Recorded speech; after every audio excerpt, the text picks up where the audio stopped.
In this video, I'm going to talk about the differences between an Enduro bike and a trail bike, and at the end of the video, I'll give some buying advice to help you choose which one is right for you. First, let's talk about the purpose of each of these bikes because that will set the stage of talking about the differences. First of all, a trail bike I consider the jack of all trades. It's a mountain bike that you can take in a lot of different situations and be on the right bike. It's not going to be as fast as a pure cross-country race bike.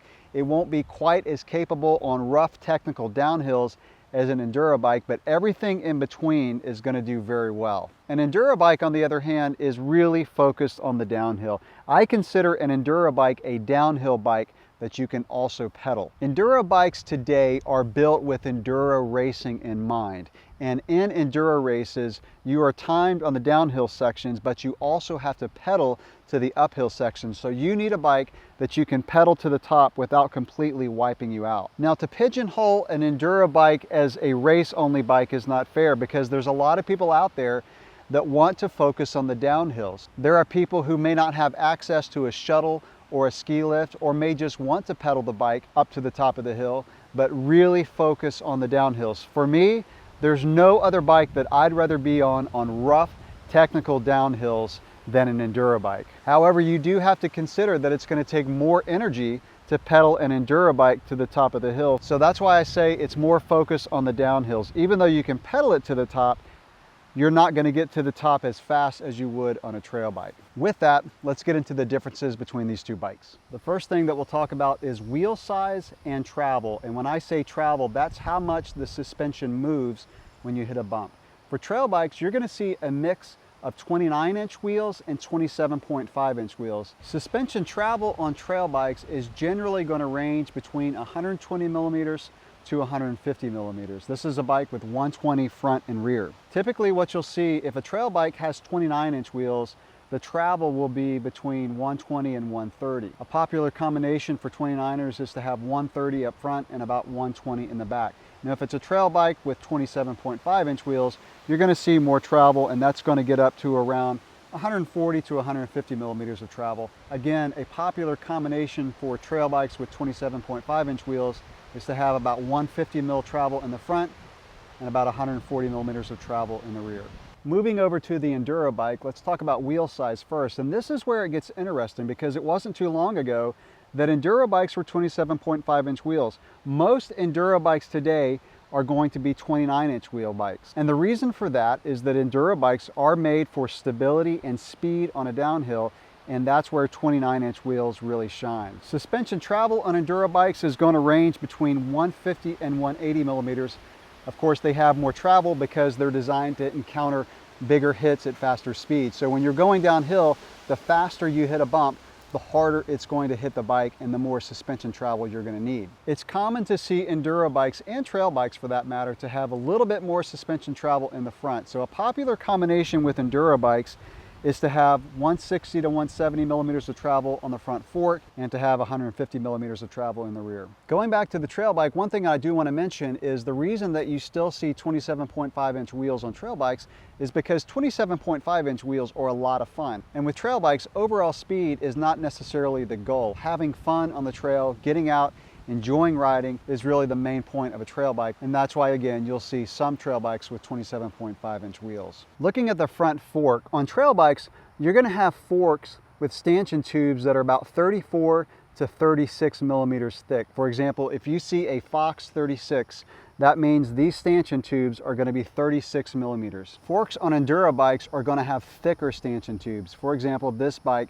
has a 36 millimeter stanchion tube front fork. The trail bike that I just showed has 35 millimeter stanchion tubes. So most Enduro bikes today will have stanchion tubes that are between 36 and 38 millimeters in diameter. And the reason that you have thicker stanchion tubes on an Enduro bike is because you're hitting rougher terrain, and if the stanchion tubes were thinner, the fork would flex. So you need a stiff fork to really help you hold your line when you're plowing through rough rock gardens or roots. Looking at the rear shock, most Enduro bikes today are going to have shocks with a piggyback reservoir like this Fox X2. The reason for that is it gives the shock more performance. It makes the shock feel more active and linear. Trail bikes are going to have a mix of inline shocks like this one, and you'll still see trail bikes with shocks that have a piggyback reservoir like the Fox X2 that I just showed on an Enduro bike. There are a lot of different geometry numbers for mountain bikes, but we're going to focus on 3 for this comparison, and that's going to be head angle, wheelbase, and top tube. Let's start with the head angle. The head angle on trail bikes is typically going to vary between 66 and 68 degrees. Trail bikes are a bit more agile than Enduro bikes, and that's why you're going to see steeper head angles on trail bikes. So on a trail bike, you need a head angle that's steep enough so that when you're going up a climb, the bike's not going to wander around. It's not going to feel too sluggish at slower speeds, but you don't want a head angle too steep because the bike still needs to be pretty capable on a downhill. The head angle on Enduro bikes is going to range between 63 and 66 degrees.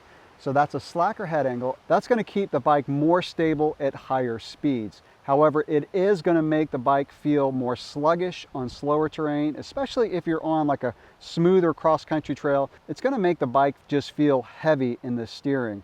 However, that heaviness does go away when you're at speed, and the bike is still plenty agile when you're going fast on a downhill. Another drawback to a slacker head angle that you find on Enduro bikes is the fact that the front end is just going to wander around a little bit when you're going up a climb. So it's going to make the bike harder to keep on a straight line when you're going up a steep hill. But again, that's the trade-off to have a more stable bike on the fast downhills. Moving on to wheelbase, which is the distance between the front axle and the rear axle. Trail bikes are going to have a shorter wheelbase. That allows the bike to just simply feel more agile, more playful, more fun, whereas Enduro bikes are going to typically have a longer wheelbase, and that's so the bike will be more stable on fast, rough downhills. The last geo number that we'll talk about is effective top tube length, which is the distance between the saddle and the handlebars. So trail bikes will usually have a longer effective top tube length, and that's because you want to be in a more stretched out position, which puts you in a better pedaling position. Now, because Enduro bikes are focused on the downhill, the top tube length is a tad shorter on an Enduro bike, and what that does is it allows you to handle the bike better when you're going on fast, rough, technical terrain. And speaking of handling the bike, let's talk real quick about the cockpit. So handlebars on trail bikes are typically going to be 760 to 800 millimeters wide, and the stem on trail bikes is usually going to be 35 to 50 millimeters. Again, that puts you in more of a stretched out position, which allows you to pedal the bike better. The handlebar width on Enduro bikes is usually wider, between 780 to 800 millimeters wide, sometimes even wider. And the wider the handlebar, the more leverage you're going to have, and it's going to allow you to control the bike when it gets really rough. For the same reason, stems on Enduro bikes are usually shorter. You'll typically see stems about 30 to 40 millimeters long. And you'll want a shorter stem on an Enduro bike because it allows you to get your weight back. So when the trail's steep and you're hitting rough terrain, it again keeps your weight back so you don't feel like you're going to go over the handlebars. Moving on to the brakes. So trail bikes will usually have brake rotors that are 180 front rear. Sometimes you'll see trail bikes that have a 180 rotor in the front and a 160 in the back to save some weight. And the reason you want a bigger brake rotor in the front is because about 70% of your braking power on a downhill comes from the front brake. Most of the time you're going to see a 4-piston brake on a trail bike. Every once in a while you'll still see a 2-piston brake, but again, most are 4-piston to give you more braking power. As you may suspect, the brake rotors on an Enduro bike are bigger.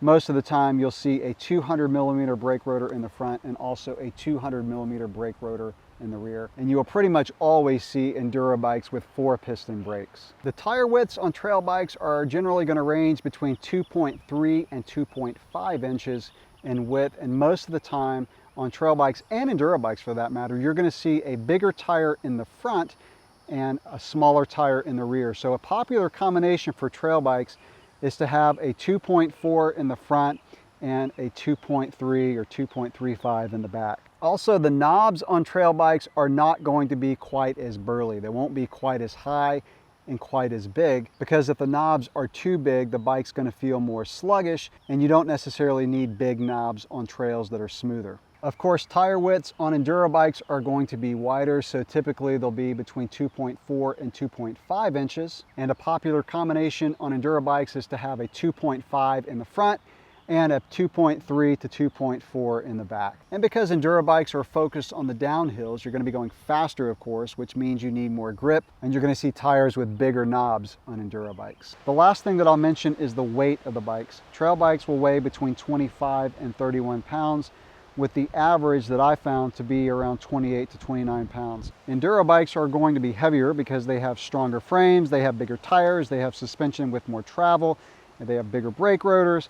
So Enduro bikes will generally weigh between 30 and 33 pounds. And to wrap up this video, let me give you some buying advice on these two bikes. If you don't ride trails that are really rough, if you don't live in an area where you have access to a lot of nice downhill trails, I think a trail bike is going to be the best bike for most people. Personally, I found it's better to be a little bit underbiked versus being overbiked, because being overbiked, having a bike that's too big, too heavy, is not going to be fun. It's going to feel sluggish. You're going to feel like the bike just kind of wanders around.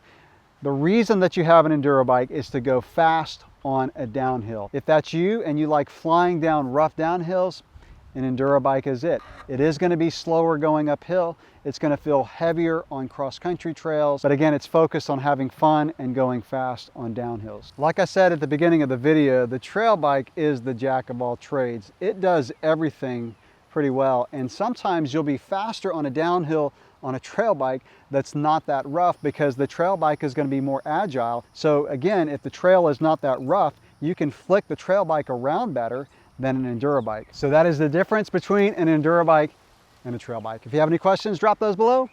Thanks for watching.